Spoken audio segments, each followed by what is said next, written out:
निश्चित भाव में गतकाली जो अभावन घटना राजधानी घटी अत्यंत निंदनीय घटना अत्यंत स्पर्शकातर घटना भी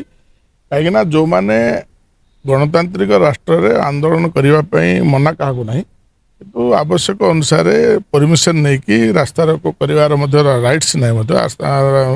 कहीं जहाँ डीसीपी कहते कौन से प्रकार परमिशन नहीं ना तो निश्चित भाव में से किसी दाबी थिला ताको गणतांत्रिक उपाय दाबी करिया कथा जो भाया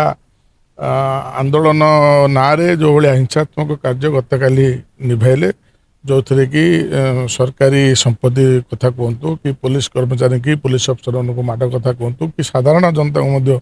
जो भाया आक्रमण करा निश्चित भाव में अत्यंत संवेदनशील घटना और स्पर्शकातर घटना अत्यंत निंदनीय घटना आ निश्चित भाव में जहाँ पारिपार्श्विक परिस्थिति जना पड़ी कौटि ना कौटि सरकार को अस्थिरता करने सरकार को बदनाम करने गोटे भाया गोटे तो कौन से गोटे शक्ति काम कला भाया लगुच जहाँकि हाँ निश्चित भाव में कहीं मोहन माझी सरकार जब ठारू दायित्व ग्रहण कौटि ना कौटि केते माने जो ना कौटि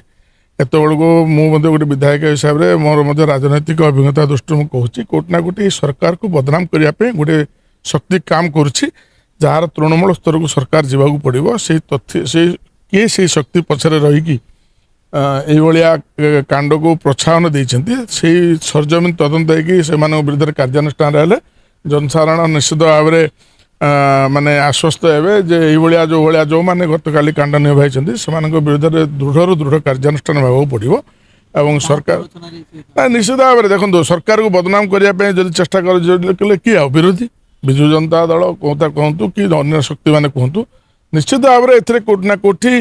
गोटे शक्ति काम करुच्ची सरकार को बदनाम करने।